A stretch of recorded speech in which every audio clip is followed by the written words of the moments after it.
Hello students, ધોરણ 9ના વિદ્યાર્થીઓ માટે સૌથી અગત્યનો ટોપિક કે જે લોકોને યાદ કરવામાં બહુ તકલીફ પડતી હોય છે એ છે ચતુષ્કોણ ચેપ્ટરના પ્રમેય નંબર્સ.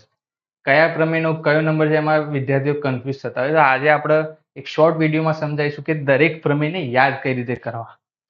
બરાબર, તો આમાં મુખ્યત્વે એક 8.1 ટોપિક તમારે યાદ કરવો પડશે અને આ બંને થોડા હાર્ડ પડશે. બાકી બધા ટોપિક તમને ઇઝીલી યાદ થઈ જશે પ્રમેય નંબર સાથે, કે કયા નંબરનો પ્રમેય છે અને શું કહેવા માંગે છે. તો આ શીખવા માટે તમને પહેલા ખબર હોવી જોઈએ કે પ્રતીક વિધાન કોને કહે છે, તેમજ સમાંતર બાજુ ચતુષ્કોણના ગુણધર્મો ખબર હોવા જોઈએ. તો ગુણધર્મોમાં કયા કયા આવશે સમાંતર બાજુ ચતુષ્કોણમાં? તો એક તો એ ચતુષ્કોણની સામસામેની બાજુઓ સમાન હશે. સમાંતર બાજુ ચતુષ્કોણની દરેક સામસામેની બાજુ કેવી હશે? સમાન. સામસામેના ખૂણા સમાન હશે. તેમજ સમાંતર બાજુ ચતુષ્કોણના વિકર્ણો એકબીજાને દુભાગે છે, એટલે કે બે સમાન ભાગમાં વિભાજન કરે છે બંને વિકર્ણો. આ થઈ ગયા સમાંતર બાજુ ચતુષ્કોણના ગુણધર્મો, અને આ જ ગુણધર્મોને આપણે અહીંયા સેટ કરવાના છે. તો યાદ કઈ રીતે કરીશું કે કયો ગુણધર્મ? તો આપણે એ રીતે યાદ કરવાનું કે તમારે પહેલા સમાંતર બાજુ ચતુષ્કોણ દોરવાનો પ્રયાસ કરવાનો. તો દોરવા માટે તમે સૌથી પહેલા શું કરીએ? આપણે એની બાજુઓ દોરીએ. બાજુઓ દોરશો એટલે ઓટોમેટિક ખૂણા બની જશે અને લાસ્ટલી તમે દોરશો સમાંતર બાજુ ચતુષ્કોણના વિકર્ણો. તો આ ત્રણેય બેના જૂથ બનાવી દઈશું આપણે આ 6 પ્રમેયોમાં. આ બંને પ્રમેયો દર્શાવશે સમાંતર બાજુ ચતુષ્કોણની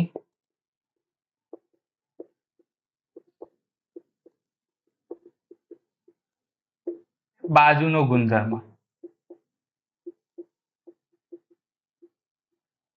અહીંયા દર્શાવશે ખૂણાનો ગુણધર્મ અને અહીંયા આવશે વિકર્ણનો ગુણધર્મ.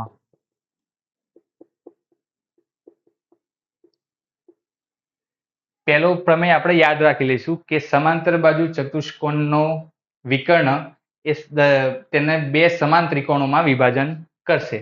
તો એક પ્રમેય ઇઝી છે, યાદ થઈ જાય એવું છે કે સમાંતર બાજુ ચતુષ્કોણમાં જે વિકર્ણ હોય એ ચતુષ્કોણને બે સમાન ત્રિકોણમાં વિભાજન કરશે. સમાન તો ઠીક છે, અને બંને ત્રિકોણ કેવા હશે? એકરૂપ ત્રિકોણ હશે. તો એ હશે આપણો પહેલો પ્રમેય.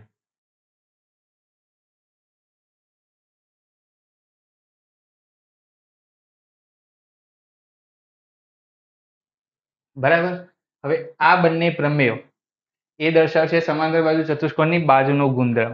એમાં પહેલો પ્રમેય જે હશે એ રીતે આપણે દર્શાવવાનો કે પ્રમાણે પહેલા ગુણધર્મ બોલવાનો, વ્યાખ્યા નહીં બોલવાની. પહેલા આપણે ગુણધર્મ બોલવાનો કે સમાંતર બાજુ ચતુષ્કોણની સામસામેની બાજુઓ સમાન હોય છે. એ થઈ જશે આપણો પ્રમેય 8.2. હવે 8.3 શું કરવાનું? એ જ પ્રમેયનું પ્રતિવિધાન બોલવાનું કે જે ચતુષ્કોણમાં સામસામેની બાજુ સમાન હોય એ ચતુષ્કોણ સમાંતર બાજુ ચતુષ્કોણ કહેવાશે. તો એ રીતે આપણે આ બંને પ્રમેયો તૈયાર થઈ જશે. એકમાં જે પહેલા આવતું એમાં આપણે ગુણધર્મ બોલવાનો અને બીજામાં સમાંતર બાજુ ચતુષ્કોણની વ્યાખ્યા બનાવીને બોલવાની. ગુણધર્મ એ રીતે બનાવવાનું કે સમાંતર બાજુ ચતુષ્કોણમાં સામસામેની બાજુઓ સમાન હોય છે. આ થઈ ગયો ગુણધર્મ. અને બીજામાં વ્યાખ્યા બનાવી કે જે ચતુષ્કોણમાં સામસામેની બાજુઓ સમાન હોય એ ચતુષ્કોણ સમાંતર બાજુ ચતુષ્કોણ કહેવાય. એ જ રીતે આપણે ખૂણાનો ગુણધર્મ વાપરીશું કે સમાંતર બાજુ ચતુષ્કોણમાં સામસામેના ખૂણાઓ સમાન હોય છે. અને 8.5માં એની બનાવી દઈશું આપણે વ્યાખ્યા, પ્રતિવિધાન. જે ચતુષ્કોણમાં સામસામેના ખૂણાઓ સમાન હોય તે ચતુષ્કોણને સમાંતર બાજુ ચતુષ્કોણ કહે છે. એ જ રીતે વિકર્ણનો ગુણધર્મ કે સમાંતર બાજુ ચતુષ્કોણના વિકર્ણો એકબીજાને દુભાગે છે.